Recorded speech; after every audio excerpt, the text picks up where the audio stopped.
beaucoup, chers téléspectateurs. Bienvenue à notre rendez-vous magazine Bitina, qui est une émission de la jeunesse qui pense beaucoup plus à la promotion de la jeunesse, aussi la participation de la jeunesse dans les affaires publiques de leur pays. Ça fait quelque chose de très meilleur. Bonana, nous sommes déjà en 2023, dans une année d'expertise, dans une année de la promotion et de la participation. Voilà, notre émission, nous sommes dans plusieurs domaines, nous sommes en train d'intervenir dans plusieurs domaines. Les domaines politiques, les domaines droits humains, les domaines sociaux, environnement et aussi dans l'éducation et la santé. Aujourd'hui, on est ensemble avec vous. Moi, c'est Eric Kassonga, vous me connaissez très bien, votre humble serviteur de cette émission magazine Bitina. Et je ne suis pas seul sur plateau, vous constatez que je suis avec M. Daniel. Bonjour, M. Daniel. Bonjour, M. Eric. Bonjour à tous les téléspectateurs qui nous suivent en ce moment. Bonjour à tous les Congolais de partout. D'accord, merci beaucoup. Il est là,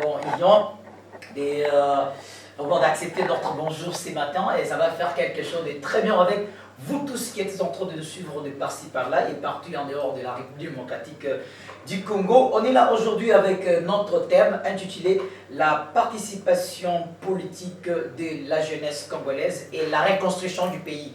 Bon, est-ce que la jeunesse peut aussi reconstruire leur pays à travers leur participation politique? Parce qu'aujourd'hui, nous constatons que nous sommes déjà dans une période électorale. Quand nous parlons d'une période électorale, nous voyons déjà qu'il y a des affaires politiques dedans et donc comment le processus électoral est en train de passer de l'autre côté. Alors, nous sommes là ensemble avec notre ami, il est jeune, bon, c'est aussi expert aussi dans la matière de la jeunesse. On est ensemble avec vous. Monsieur Daniel, je pense très bien que vous allez bien. D'accord, ok, ça c'est quelque chose de très bien.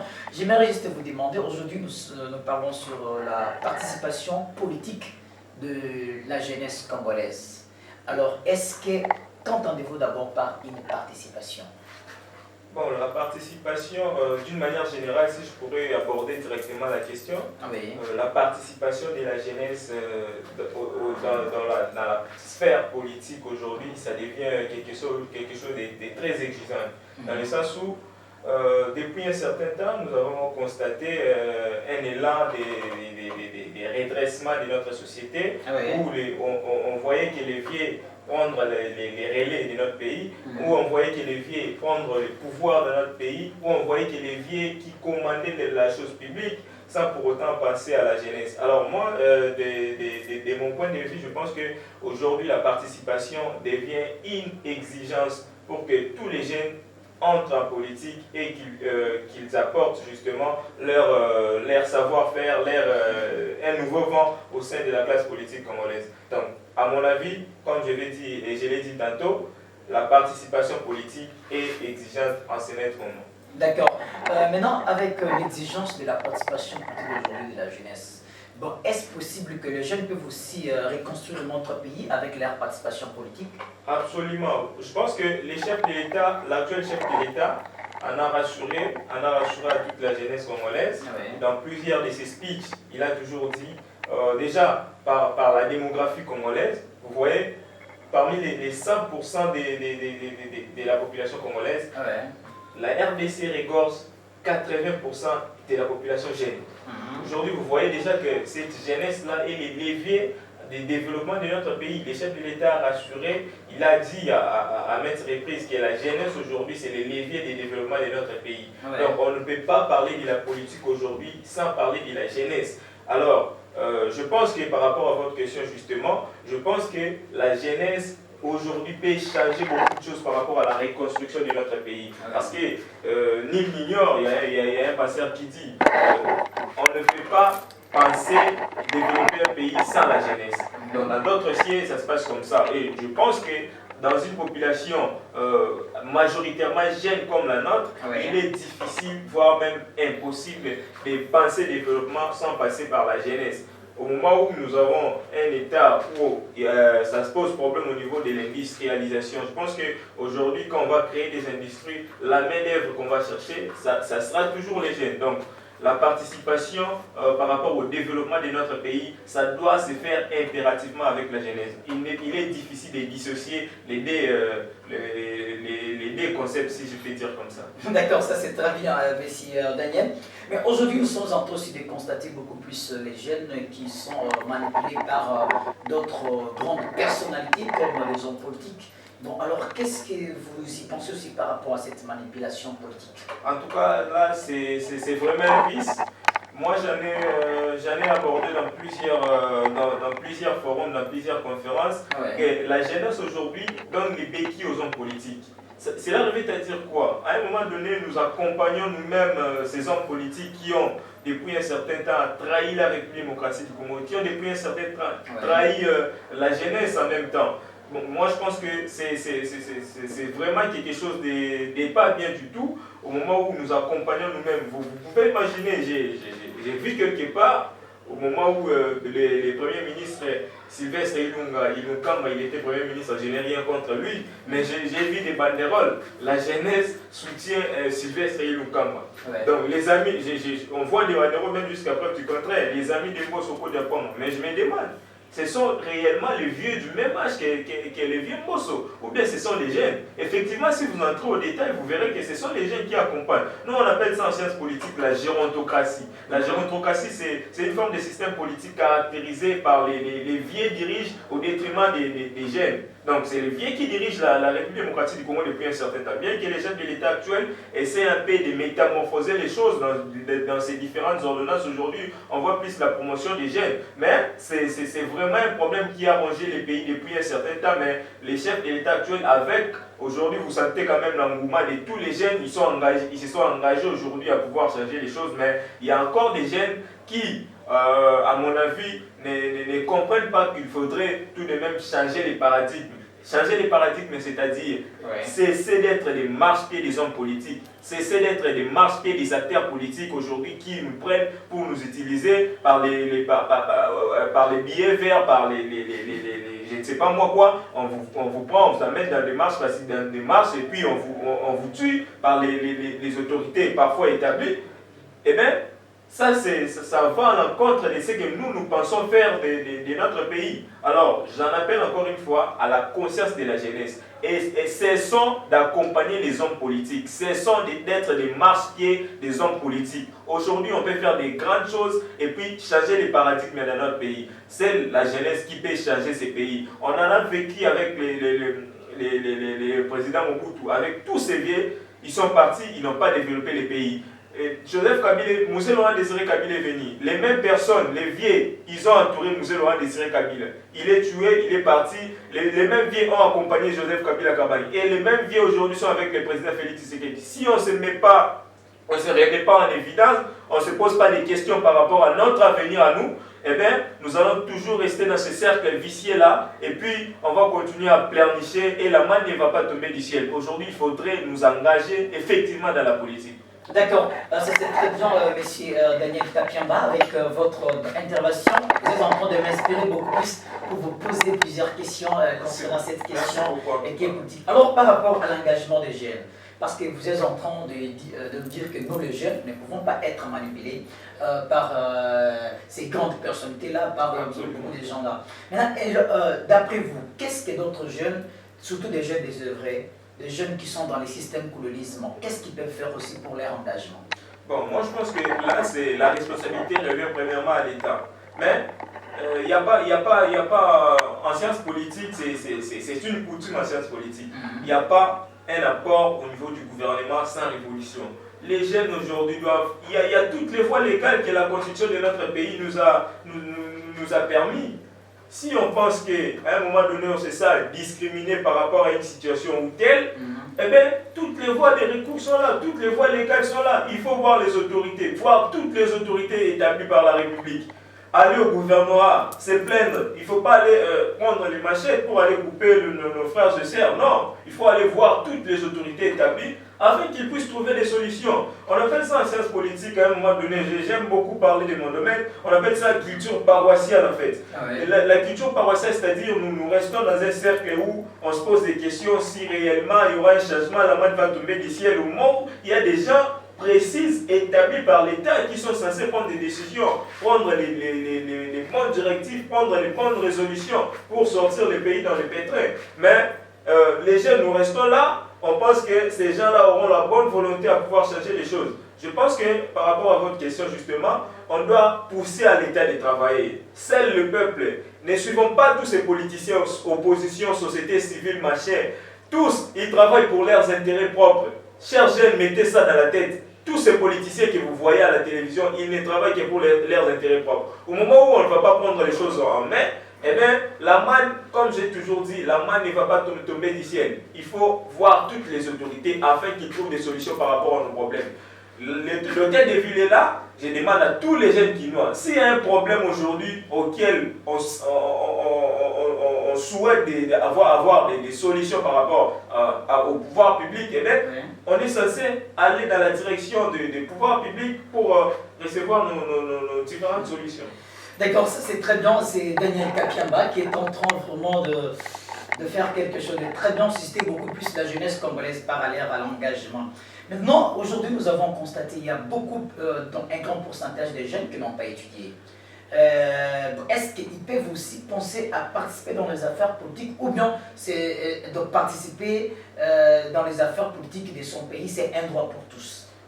Voilà, là c'est, encore une fois, c'est une question qui relève exclusivement de l'État parce que l'alphabétisation, les taux d'alphabétisation, c'est plus l'État qui a la responsabilité de pouvoir faire éduquer les citoyens. Voilà pourquoi dans l'article 43 de notre Constitution, vous verrez que l'enseignement des bases est gratuit.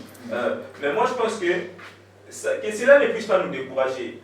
L'histoire nous rappelle que Lumumba n'a même pas été diplômé d'État. Monsieur Patrice Emery Lumumba, aujourd'hui c'est tout le monde qui parle de Lumumba. Le monde entier aujourd'hui, les 5 continents parlent de Lumumba. Mais Lumumba avait même des difficultés pour prononcer certains mots en français. Lumumba, Patrice Emery Lumumba, je parle de lui, notre premier ministre. Il avait même des difficultés, les plans lui ont empêché. Dans quelques de ses discours, nous attendons qu'il parlait des bons français. Non, pas forcément, il avait même des lacunes. Voilà pourquoi il parlait même des blacanisations, des balkanisations. Il avait même des lacunes à pouvoir prononcer certains mots en français. Mais les Blancs lui ont empêché d'avoir un bon cursus parce qu'on voyait en lui quelqu'un de très intelligent. Ou si on mettait tous les leviers de l'intelligence devant lui, il pouvait se démarquer et puis amener ce pays loin. Voilà pourquoi ils lui ont empêché de ne pas accéder à l'école comme tout enfant. Mais il a toujours été déterminé à pouvoir faire ce qu'il allait faire. Donc, quelle que soit votre situation financière ou éducative, ne vous sous-estimez pas, ne vous prenez pas comme un handicapé intellectuel, poussez les bouchons trop loin et puis sur ces points-là, justement, on pourra sortir ces pays dans les gouffres. D'accord. Ok, merci beaucoup. Mais aujourd'hui, voilà, nous sommes dans une période qui est électorale. C'est depuis le 24, donc depuis le 24 dernier décembre, qu'on avait lancé les activités d'enrôlement par la CENI. Mais aujourd'hui, nous avons constaté qu'il y a trop de manœuvres chez les jeunes Congolais qui ne pensent pas d'aller s'enrôler. Alors, qu'est-ce que vous y pensez aussi par rapport à ces processus électoraux chez notre jeunesse et la RDC? Merci beaucoup, monsieur le journaliste, pour la question. Oui. J'aimerais encore une fois en appeler à la conscience de toute la jeunesse. Oui. Aujourd'hui, nous voulons changer les choses. Et j'aimerais vous interpeller vraiment sincèrement. Tous ces vieux que nous décrions aujourd'hui, nuit et jour, ils volent l'argent du contribuable, ils détournent les biens de l'État. C'est parce qu'il n'y a pas une pression. Et cette pression-là, nous sommes dans un pays démocratique. Cette pression-là va se faire pas dans n'importe quelle manière. On ne va pas prendre les armes, justement. Mais la Constitution nous a donné une voie pacifique à pouvoir changer les choses, à pouvoir changer les narratifs et les paradigmes. Ce sont les élections. Et pour participer aux élections, la CENI nous a demandé de pouvoir s'enrôler avant toute participation aux élections.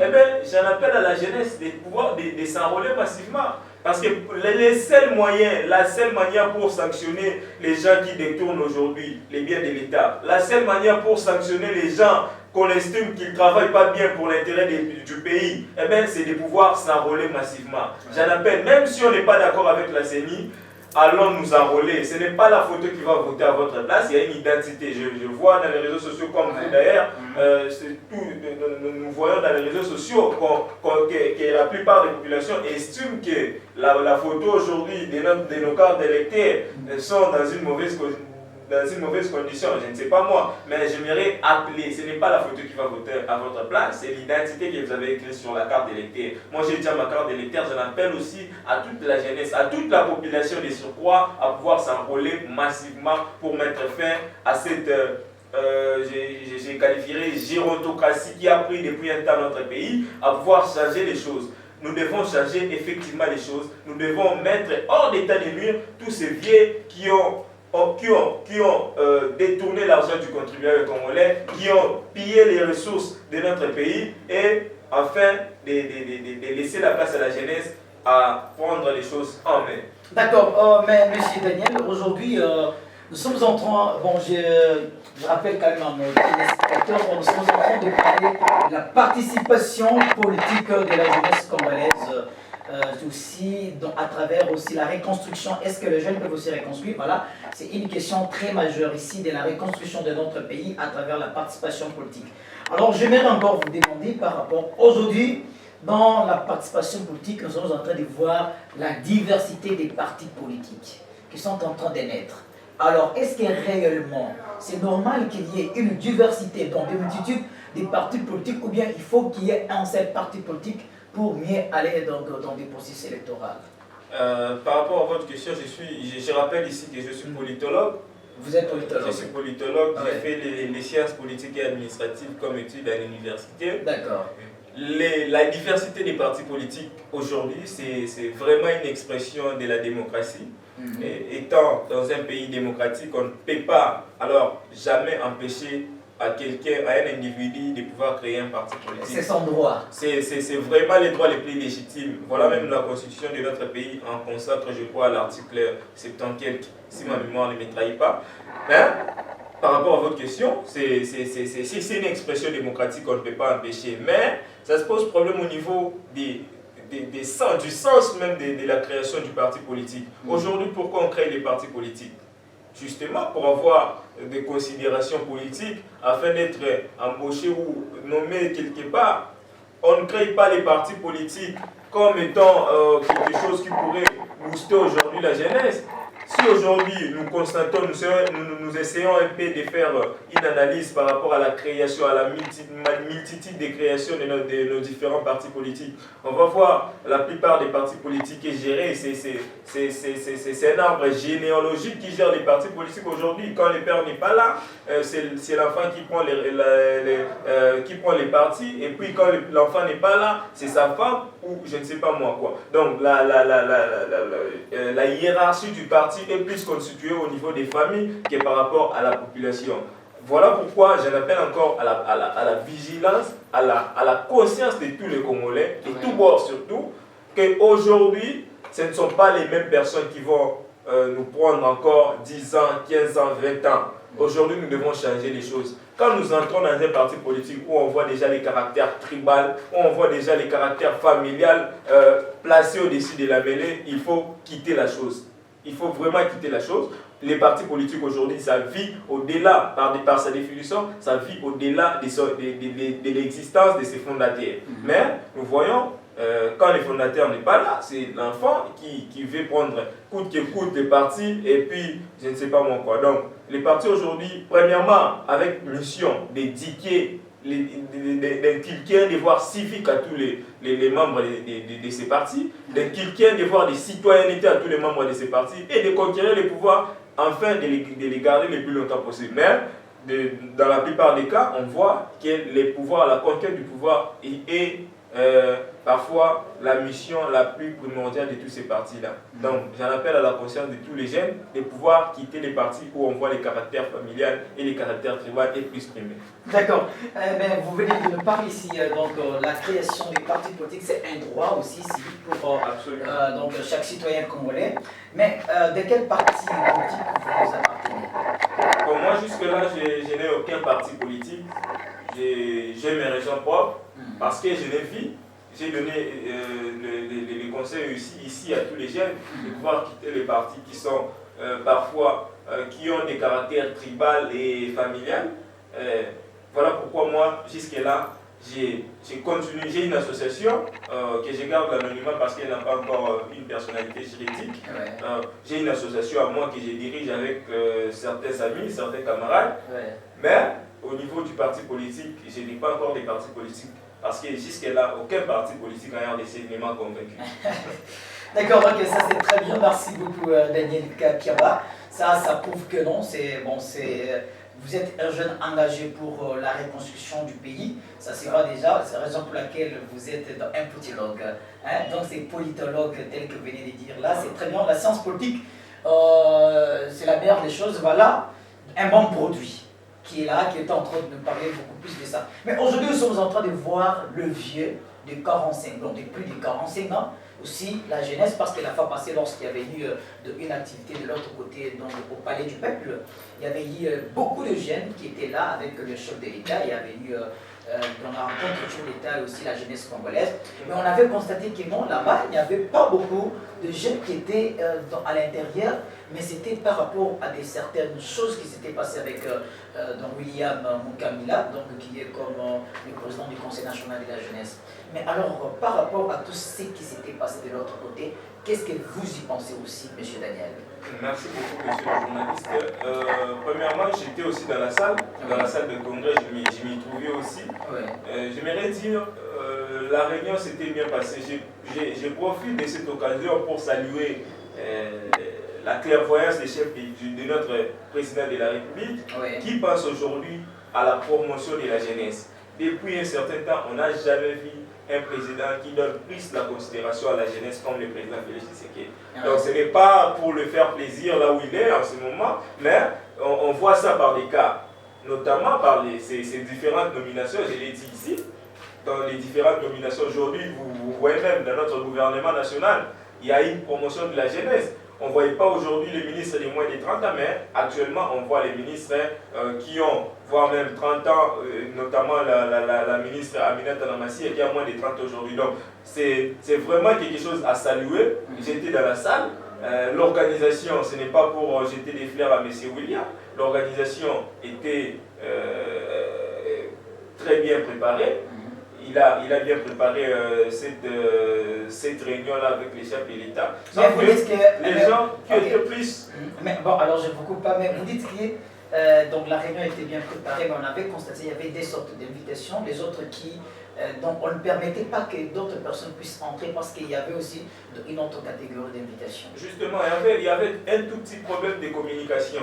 Ce n'était pas à M. William de tout faire ça. C'était aussi à ses collaborateurs, comme c'est dans plusieurs institutions de la République, on souffre toujours de collaborateurs. C'était aussi à ses collaborateurs de pouvoir donner une très bonne information aux gens. Moi, j'avais reçu une invitation qui m'a permis, dès que j'étais arrivé devant la porte, devant la salle des congrès, on ne m'a pas compliqué, je suis directement entré.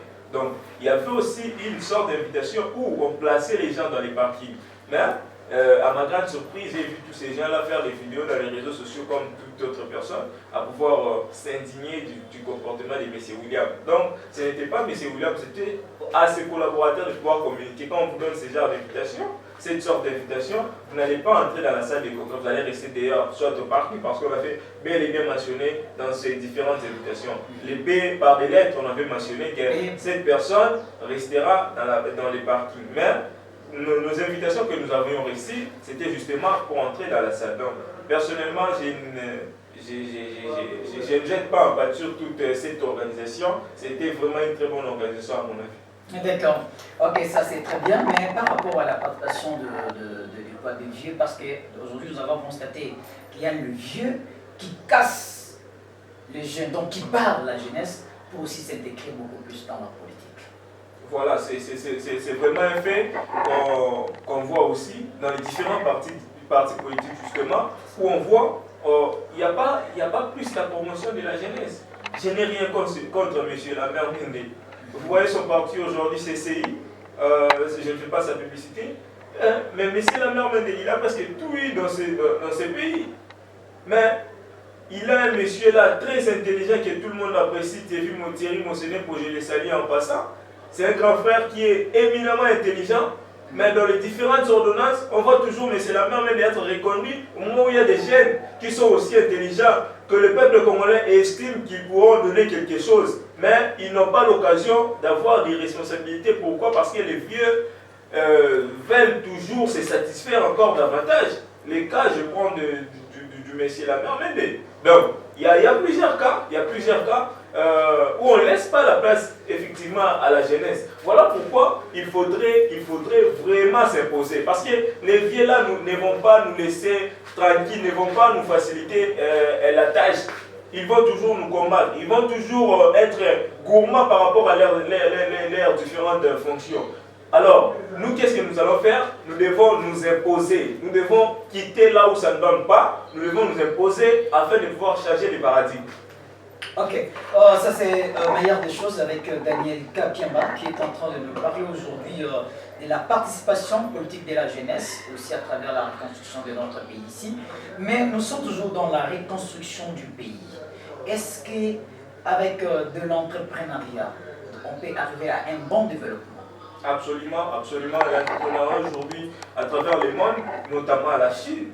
La Chine aujourd'hui est une puissance grâce à l'entrepreneuriat. Beaucoup de jeunes aujourd'hui chinois, à travers leurs différentes réalisations à l'entrepreneuriat aujourd'hui, ils sont des millionnaires, des milliardaires même. Aux États-Unis, n'en parlons pas. Les Zuckerberg, les Elon Musk, aujourd'hui, sont les jeunes les plus influents du monde, les personnes les plus influentes du monde justement par l'entrepreneuriat. Aujourd'hui, on ne peut pas toujours atteindre tout en politique. Il faut pouvoir créer.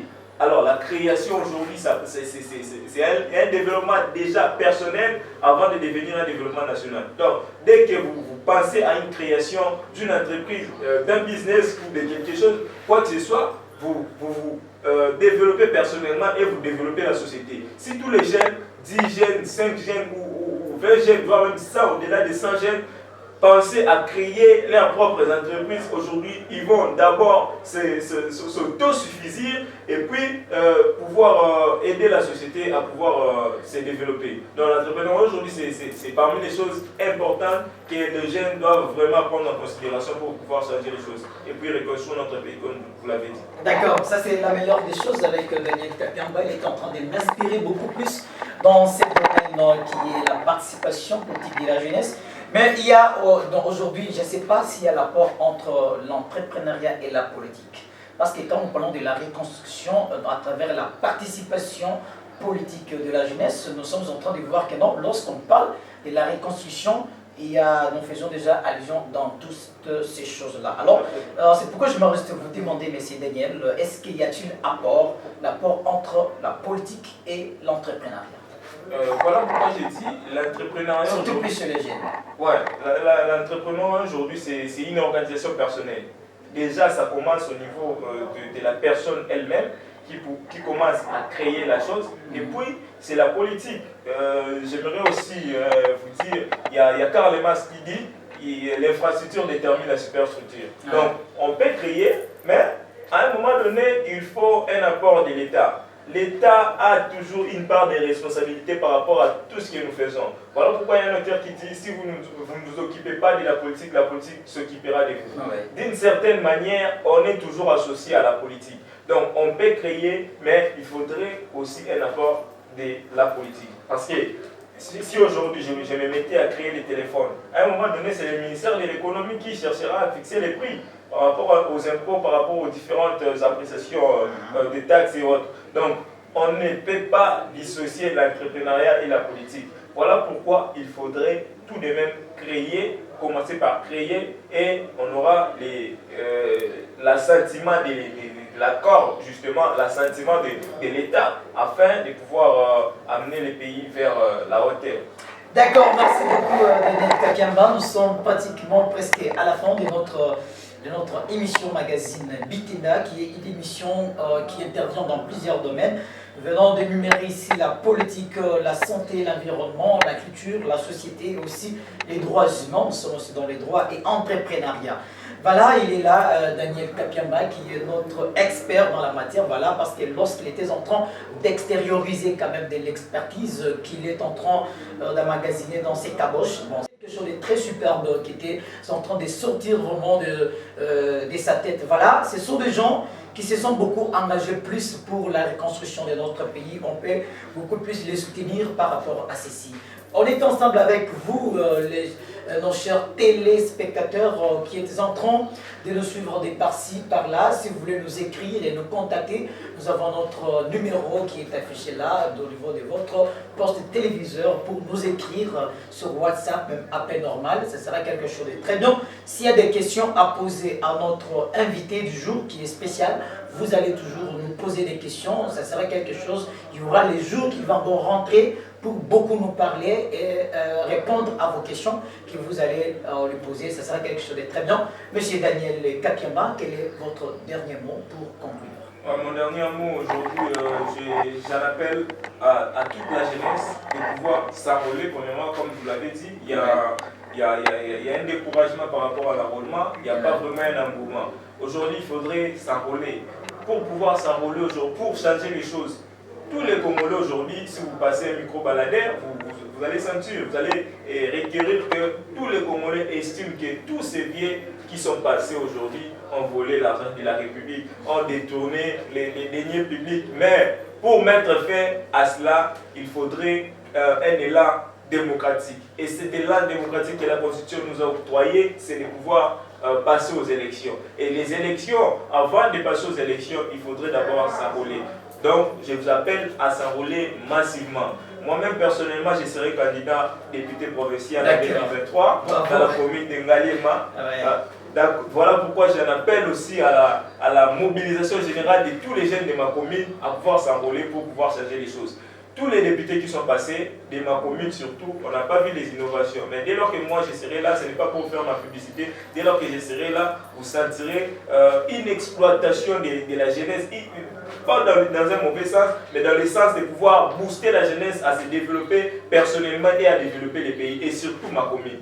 Donc, je vous en appelle à la conscience et surtout à ne pas être les marche-pieds de ces politiques qui nous ont laissés depuis 5 ans et ils vont revenir avec l'argent pillé au trésor public pour nous donner, afin de pouvoir leur donner encore les voix. Mettons fin à cela cette fois-ci et puis donner la voix à la personne qui est censée pouvoir changer les choses. Donc, c'est-à-dire que vous allez changer ces pays? Je suis convaincu et je suis persuadé, je suis déterminé à pouvoir changer les choses. Alors, qu'est-ce que vous avez poussé beaucoup plus de postuler aussi? Non, c'est premièrement une révolte en soi. Quand on voit les vieux, on a estimé que tous ces vieux qui ont étudié en Europe ont été des anges qui sont tombés du ciel. Alors qu'aujourd'hui, quand on voit la situation de notre pays, la situation premièrement de ma commune, quand je serai élu, je serai un mandataire national, mais quand on voit la situation du pays aujourd'hui, eh bien, toute personne normale doit se révolter premièrement et puis penser à pouvoir changer les choses. Pour pouvoir changer les choses, il faut être dans le système. Il y a un professeur qui m'a enseigné, Émile Bongeli, je l'ai salué en passant, il m'a dit, la politisme n'existe pas. Je vois des jeunes aujourd'hui qui disent que ma politique n'est pas montée. Mais chers jeunes, détrompez-vous, la politisme n'existe pas. On fait la politique de deux manières, de manière active ou de manière passive.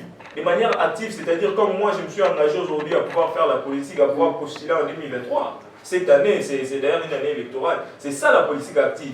Mais la politique passive, c'est-à-dire vous subissez les décisions, toutes les décisions politiques, vous en subissez. Donc c'est ça les deux manières de faire la politique. Donc, détrompez-vous, vous pouvez faire la politique d'une manière ou d'une autre. Et pour ne pas être des marche-pieds, subir les effets politiques, c'est-à-dire accepter d'être des marche-pieds.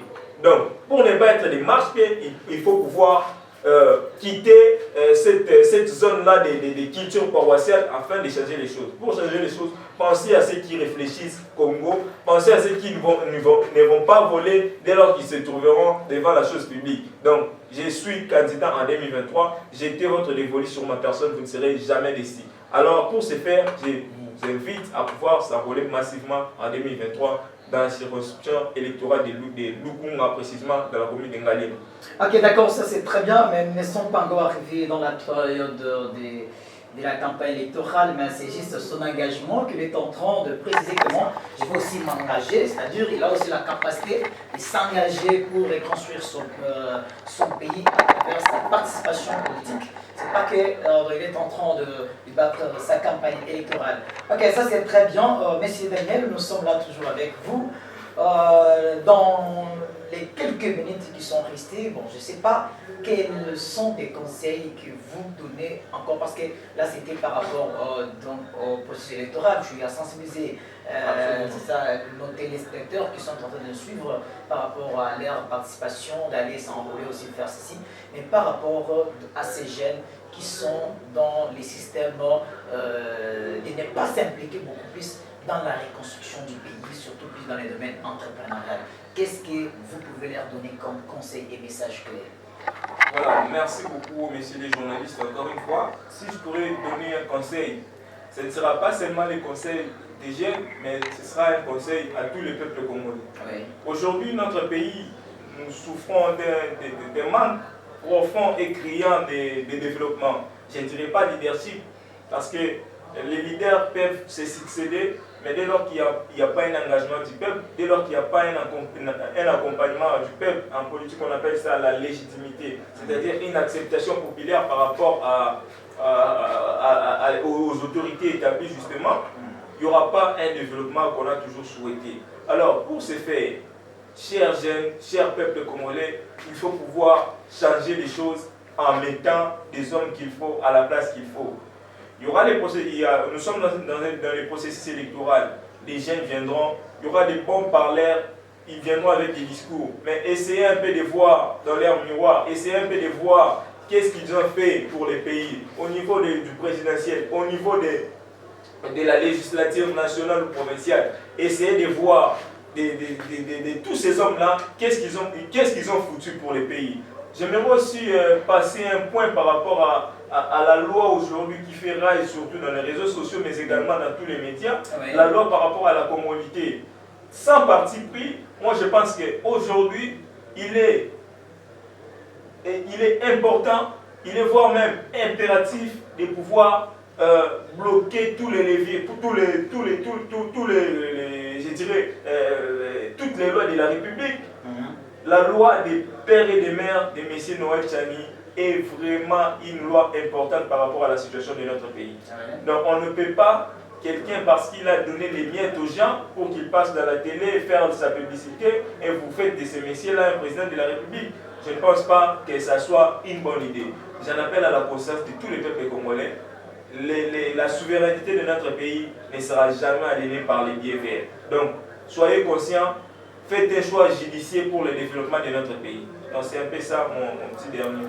D'accord, merci beaucoup Daniel. Vous nous avez souligné plusieurs points et vous avez parlé de l'engagement de la jeunesse, aussi de toute la population et aussi la lutte contre la corruption. Parce qu'aujourd'hui, avec beaucoup de gens qui viennent de par-ci par-là, ils corrompent et juste pour être élus ou bien juste pour être congolisés. Voilà, la congolité aussi. Et c'est très meilleur pour donner de la valeur par rapport à un système de la congophonie dans notre pays et qui n'est pas beaucoup plus respecté. Voilà, on est pratiquement à la... Ok, donc c'est de l'autre côté. Merci beaucoup, on est à la fin. Tel que je suis en train de vous dire maintenant, prochainement, on va se retrouver ici toujours sur Congo Star Télévision. On est ensemble avec vous. Merci beaucoup à Eli Kasongo Triple. Il est notre caméraman qui est en train de nous réaliser de l'autre côté. Et puis, sans oublier aussi à son bébé Naomi Moussoba, Kassogo, et Maman Lissi Ilunga Kampi. On est ensemble avec vous. Merci infiniment et à la prochaine. On est ensemble avec vous. Goodbye.